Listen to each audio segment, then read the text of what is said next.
வணக்கம். ஆகாஷ்வாணி புதுச்சேரி செய்திச் சுருக்கம் வாசிப்பவர் சத்குணா. நாட்டின் முதல் வந்தே பாரத் படுக்கை வசதி கொண்ட ரயிலை அத்துறைக்கான மத்திய அமைச்சர் திரு அஸ்வினி வைஷ்ணவ் நேற்று ஆய்வு செய்தார்.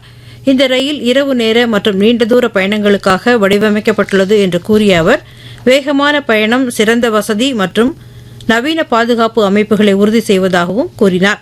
அமெரிக்க ராணுவத்தினரால் கைது செய்யப்பட்டுள்ள வெனிசுலா அதிபர் திரு நிக்கோலஸ் மதூரோ மற்றும் அவரது மனைவி ஆகியோர் நியூயார்க் அழைத்து செல்லப்பட்டுள்ளனர். இந்நிலையில் வெனிசுலாவில் அமெரிக்காவின் நடவடிக்கை குறித்து விவாதிக்க நாளை அவசர கூட்டத்தை நடத்தப்போவதாக ஐநா பாதுகாப்பு கவுன்சில் அறிவித்துள்ளது. கவுன்சிலின் நிரந்தரமற்ற உறுப்பினரான கொலம்பியாவின் வேண்டுகோளின்படி இந்த கூட்டம் கூட்டப்படுவதாகவும் இதற்கு நிரந்தர உறுப்பினர்களான சீனா மற்றும் ரஷ்யா ஆதரவளித்துள்ளதாகவும் தெரிவிக்கப்பட்டுள்ளது.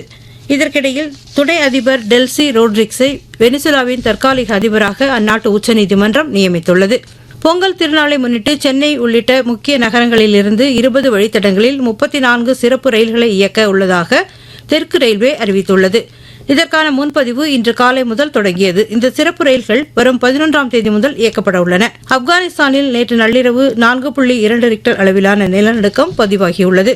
சென்னையில் நேற்று நடைபெற்ற ஹாக்கி இந்தியா லீக் போட்டியில் தமிழக அணி 4-2 என்ற கோல் கணக்கில் ஹைதராபாத் அணியை வென்றது. இன்று மாலை 5 மணிக்கு நடைபெறவுள்ள ஆட்டத்தில் சூர்மா அணி பெங்கால் அணியையும், 7:30 மணிக்கு நடைபெறவுள்ள ஆட்டத்தில் கலிங்கா அணி ராஞ்சி அணியையும் எதிர்கொள்கின்றன. இத்துடன் இந்த செய்திச் சுருக்கம் நிறைவு பெறுகிறது.